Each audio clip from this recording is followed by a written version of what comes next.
Hey guys, it's Shadow the Rat, and for today's video, I just wanted to quickly update you guys on how these girls are doing. So for those of you that don't know, these girls went in for a tumor removal surgery a few days ago. Raisin had one removed on her belly, and then one removed on her side, and then Popcorn had one removed right here. And Popcorn's tumor was a mammary tumor. And in Raisin's case, it was kind of weird because, well, Raisin's top one was a mammary tumor. And when I say top one, I mean it was like a lump that was like right here on the edge of her back. And the vet thinks that basically it started in her armpit, and just because the skin there is kind of tight, that it got pushed upwards. So that one was a mammary tumor, but the one on her belly, which was really small, that was just fat, like just fat cells in the tumor. So it was not a mammary tumor, but it was still a benign fatty tumor. So not too concerning because those can be removed pretty easily.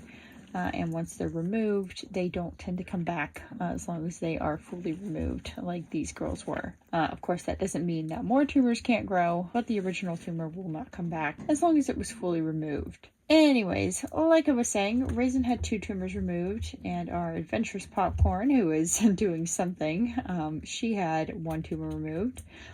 And both girls did really well during surgery. The surgery was extremely quick, and the vet basically said that the tumor just popped out. She did a very good job of making the incisions very minimal, and she made the wounds themselves just very clean cut. So it should heal pretty quickly. So yeah, the tumor surgery itself was really good, but the recovery was a little bit more complicated. Popcorn had 0 issues with recovery. She came out of surgery really quickly, and she recovered from anesthesia pretty much immediately, so no problems there. Raisin, on the other hand, unfortunately had some issues. Well, I shouldn't say she had issues because she still came out of anesthesia really easily and did really well. But she was having some trouble maintaining her body temperature, which the vet told me is probably because she's mostly hairless right now. For those of you who don't know, Raisin is a werewolf, so her fur is constantly molting on and off. But as she gets older, I notice that she tends to stay a little bit more naked. But yeah, Raisin being hairless and possibly some other genetic factors, which could be completely unrelated to the hairlessness, because individuals react differently to anesthesia, as I'm sure you know. But anyways, whatever it was, Raisin had trouble maintaining her body temperature coming out of surgery, so they put her in an incubator, and they put Popcorn with her as well, although Popcorn didn't need it, but they wanted to keep them together, which I'm very happy about.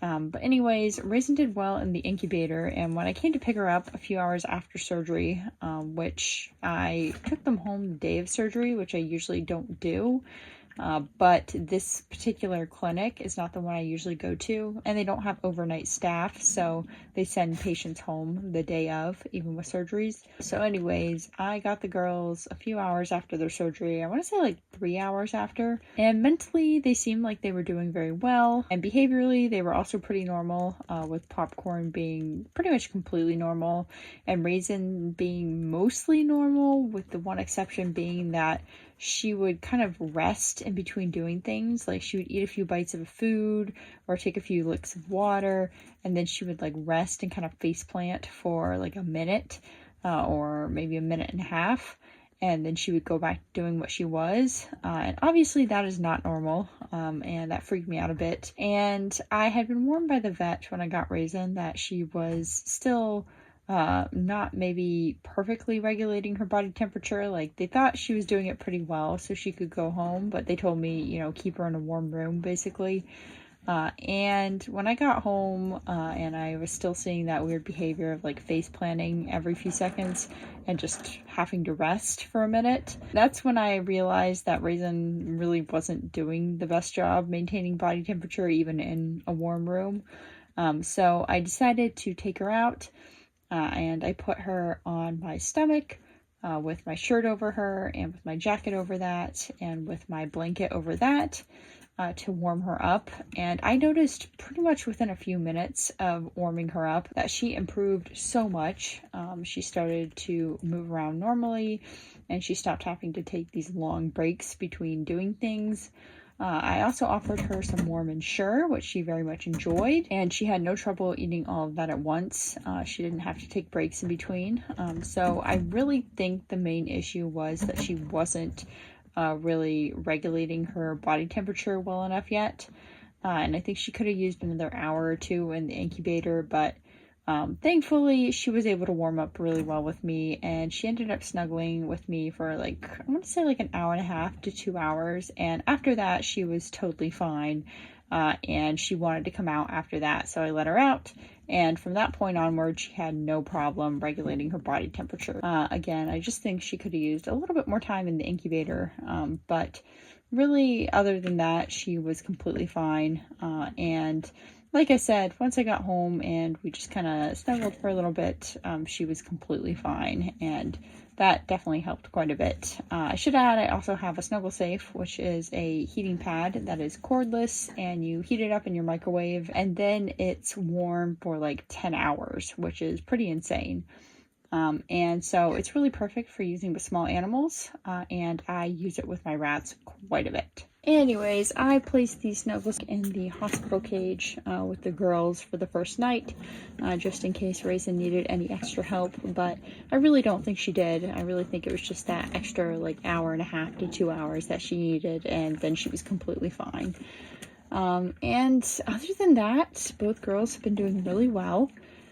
They're on pain medication for the next week, and otherwise they are pretty much good to go. I kept them in the hospital cage for the first 2 days. Usually I just do a day, but because Raisin had a bit of a slow recovery, I decided to do 2 days. And they were not pleased with that, but they are back with their cage mates now in the main cage, and they are very happy about that. So overall, things are going quite well. They're healing up nicely, and yeah, they're just doing really well, and their lump removals definitely went really well, despite Raisin's little hiccup with recovery. But yeah, that's pretty much it. I will probably put a clip in at some point showing you guys what their wounds look like. But yeah, that's pretty much it for this video. I just wanted to give you guys a little update on how they're doing. Again, both girls are doing quite well, and now that it's been a few days after recovery, they're really starting to heal, so they should be healed up really quickly, and after that, their fur will grow back. Well, Popcorn's fur will grow back. I don't know about Raisin's, because she doesn't really have a lot of fur, but yeah, they will be completely back to normal soon. But yeah, they're doing really well, and that is really the main thing I wanted to express, because you know, at their age, sometimes surgery can be a little bit difficult, but thankfully both girls were completely healthy and active for their age, so I wasn't too worried about that. Well, I was worried, but you know, I wasn't excessively worried. And I'm happy to say that they did really well. Anyways, that's it for this video. I hope you guys enjoyed this update and seeing the girls, and I will see you guys next time. Bye!